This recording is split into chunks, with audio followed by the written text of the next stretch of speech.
Hello, kumusta po kayo? Nandito tayo ngayon sa very simple but beautiful town ng Davidson, Saskatchewan along the highway or in between Regina to Saskatchewan o kaya naman from Saskatoon to Regina, nasa gitna po siya, no? So tumigil lang po tayo dahil gusto lang nating magpahinga at tignan yung beauty ng Davidson at may maliit silang park dito sa along the highway.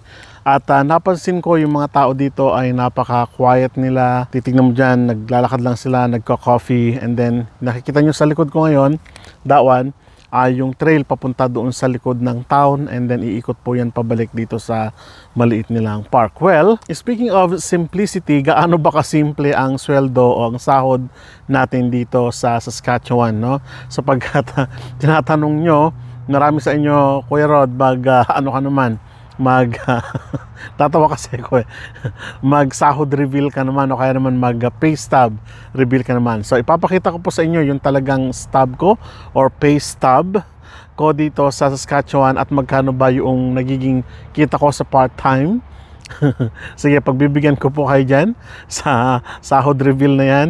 Medyo tinanong ko pa yung aking may bahay kung ipapakita ko ba yung aking mismong pay stub at papakita ko ba yung part-time kita namin actually kita ko doon sa part-time. Ako na lang kasi ako lang naman yung tinanong nyo, hindi naman si Mrs. no. So malaki na po ang pagbabago at malaki na po ang improvement sa mula nung nagtrabaho tayo as a minimum worker dito sa Canada. Malaki na po talaga yung inagwat at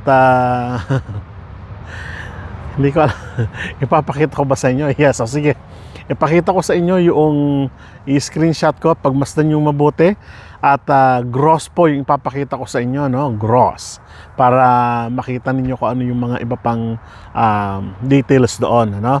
So titignan, pero yung mga syempre mga code, mga hindi ko napapakita, no?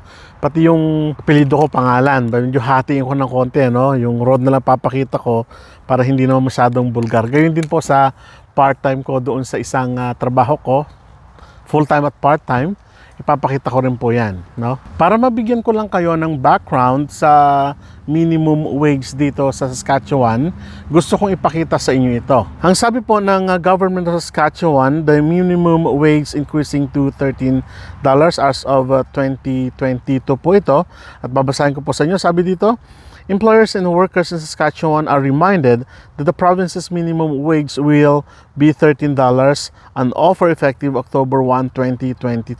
In May of this year, the province announced the increase, which marked a departure from the indexation formula that had been used to calculate changes.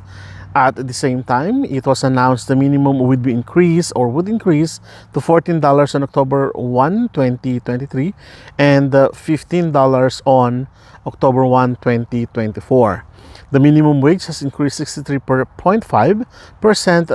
though a total of 14 increases since 2007 when it was $7.95. So tulad po ng mga nasabi ko na sa inyo noong nakararaan, ay nagsimula kami sa 11, nagsimula kami sa 12, parang ganon, way back parang less than 10 years ago na ang nakararaan, at doon talaga kami nagsimula, no, sa ganong minimum wage. Well, acceptable sa mga panahon na yun, but sa pamamagitan po na sa tinatawag nating epekto ng inflation all over the world actually, ay syempre nagbabago-bago din po yan, ano? Kaya ngayon, sabi nila hanggang October 2024 magkakaroon na po ng flat na $15 na minimum wage across Saskatchewan, ano?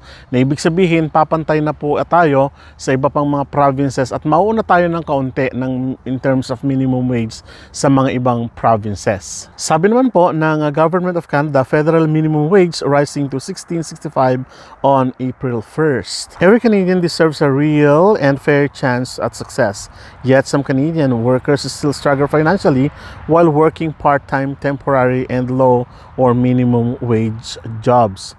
To keep pace with inflation, the federal minimum wage will increase from $15.55 to $16.65 per hour on April 1st, 2023.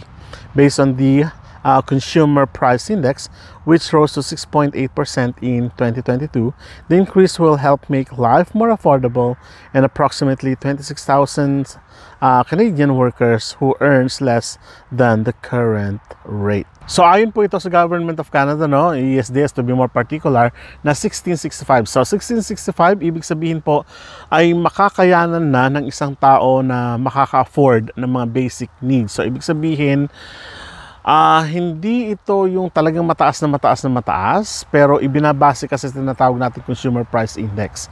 So Consumer Price Index ay ginagamit ng United States at ng Canada at ng iba pang Western world para magtaas ng sahod. Therefore, bumabase pa rin ito sa inflation rate ng sa kasalukuyang panahon at makikita ninyo na malaki talaga ang pagbabago compare sa other countries. So masasabi natin ang Canada ay hindi siya ang may pinakamataas na minimum wage kung ikumpara natin sa ibang bansa. Pero sa pamagitan, hindi naman kasi iba't iba naman kasi yung cost of living ng iba't ibang bansa, di pa ba? Tanggapin po natin yan.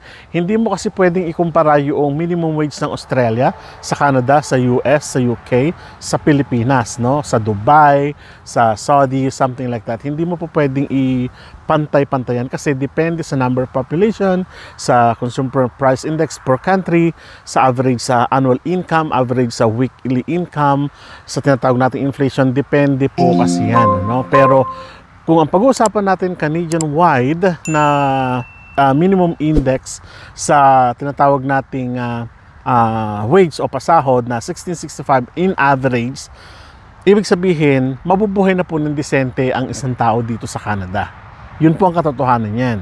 Ngayon, yung mga nababalitaan nyo na kulang yung 1665, well, kahit kailan magkukulang po yung kahit na $20 man yan, $25 man yan, magkukulang at magkukulang po yan dahil nga sa tinatawag nating maraming factor, luho sa katawan, gastusin sa bahay, gastusin sa ganito, bla bla bla, etc. etc. Lahat po yan ay magkukulang. Depende po sa paggastos namin. Pero sa amin pong mag-asawa, I must say, nakasasapat po doon sa mga pangailangan namin. At nakakasave ba kami? Yes, nakakasave po. Ngayon, sahod reveal po tayo, no? Ito po yung sahod ko sa full-time job ko. Sa unang trabaho ko, sa main job ko, ang bi-weekly ko ay 1,980 bi-weekly o 1,900. Depende po yan kung mayroon po akong absences or wala. Ayan, alam nyo na, no? So, kung per month po, $3,960 Canadian dollars ang aking sahod, na kung ko-convert natin ay 158,400 per month. So, ganun po kalaki kung i-convert natin into Philippine peso. Pero sabi ko po sa inyo, that is only a gross. Mayroon po pong mga deductions dyan. Siyempre, yung tax namin dito sa Canada, federal tax and provincial tax. Meron po akong life insurance, meron po akong coverage insurance, meron po kaming contributions, and so on and so forth. So, ibig sabihin, nakita nyo po dyan sa baba yung net ko. Yan po ang net ko sa kasalukuyan. No, malaki pa rin kung tutuusin, pero syempre sabi natin, kung gagastusin mo ng gagastusin yan, wala ring matitira kung hindi tayo disiplinado na mag-budget ng ating pera. Hindi naman po, sorry to sa iba, no? Pero hindi po kasi kami yung tao na pagpunta ng mall, bili agad. Pagpunta ng ganito, bili agad.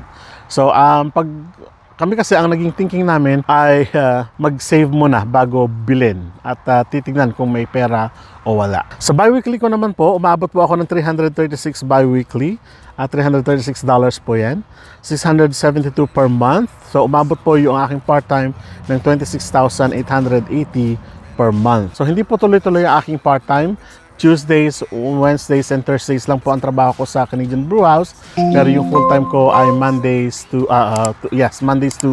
Fridays po yan. So tuloy-tuloy po yan. Sa part-time ko po, 3 lang ang trabaho ko kasi nag-aaral po ako as a teacher dito sa Canada. Pinagpapatuloy ko po yan, kumukuha po ako ng lisensya. And of course, meron din po tayong pinagkakalabahan, yes, YouTube, para makapagbigay ng information sa inyo. And of course, kasama din po tayo sa SLE Canada. So yun yung ating pinagkakaabalahan kapag wala po tayong ginagawa. Pero siyempre, yung part-time na trabaho, 3 days lang po ang nilalaan natin dyan. At yung Sabado, Linggo, may church day po tayo at meron po tayong family day. Mahalaga po yan dito sa Canada. Sa aming mag-asawa, mahalaga po yan sa amin, ano? So, ngayon, alam niyo na, yung aking sahod reveal na yan. So, kailangan ba agad ganito kataas o kailangan ba ganyan kababa? Hindi naman po. Iba-iba yung ating sitwasyon, iba-iba yung ating pinagdaraanan, iba-iba yung ating sitwasyon sa buhay, iba't iba. So, depende. Ako lang po ito, no? Sa akin lang po ito. Iba naman po yung sa asawa ko. Iba naman po yung sa inyo. Balang araw na makararating po kayo dito sa Canada. So, sana po ay naka-inspire kahit pa paano yung ating sahod reveal dito sa Canada. At sana po ay pagdating ng panahon ay maranasan nyo din na magkaroon ng tinatawag nating full-time. Kahit na sana yung full-time, wala ng part-time, okay na sa inyo yun. Basta makasasapat na po, ano? Sana. Maraming salamat po at kita-kita po tayo sa mga susunod na vlog. Hanggang sa muli. Life lessons come one in a dozen. The other 11 give something from nothing. Life lessons come one in a dozen. The other 11 give something from nothing. Life lessons come one in a dozen. The other 11 give something from nothing.